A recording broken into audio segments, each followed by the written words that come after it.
So good day, sir. I am Jojo Erisin Jr. So today I am going to recite the basic parts and functions of the car. So first, sa ato makita sa car, I am going to recite diri sa kananiang outside nga mga basic parts. First, we have here the headlight of the said car, and the lower part is the signal lights for left and the other side is right. And here, as you can see, this is kanani ang windshield, the car in order to protect you in the wind and said rain and heat of the sun. Next is wipers in order to clean the said windshield. And next is window or no mirror rather. The purpose of this is to see what is the side of the car and the back of the car. And next, we have also here the handle in order to open the said car. Next is our fuel tank. The purpose of this is where you go to put the oil or the passageway of said oil. Here, um, in this part we have the back or the tail of the car, in which as we can see here na ay lights for brakes and other upper niya kay uh, for signal lights, which is the left side and the right side. And that's all for the outside parts and the basic parts and functions. Next, we're going to proceed to inside parts and functions.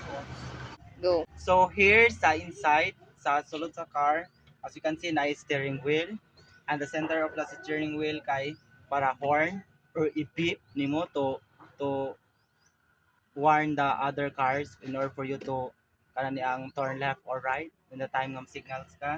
Here, as you can see, this is a red small button to start the engine, and here the other parts is K engine, and the lower part, as you can see here, we have the clutch, the brake, and the accelerator. Accelerator is for the purpose of to sa pag open sa gas, brake in order for you to stop or slow down, and kanani ang clutch is in order for you to use this pag change sa kuan gear hose.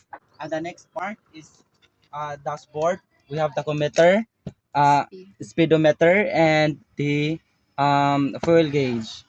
And here, as you can see, we have a Gear stick. next is gear stick. Is for purpose anik to use primera, segunda, tercera, cuarta, and quadra and Reverse. quarta, and reverse. And here we have the handbrake. For the purpose is to most part is as you can see sa ang behold as in gigunit kay seat belt. Ang purpose ani in order for you kan example kan mag-crash o mabangga ka na mga collision metabo ma protect ka ani. Next is the next part is a mirror in order for you to see the back view of the said car. Next, seat or the chair. As you can see, ug asa ko naglingkod mo ni ang driver seat. Asa mo lingkod ang driver diri. Next, passenger seat.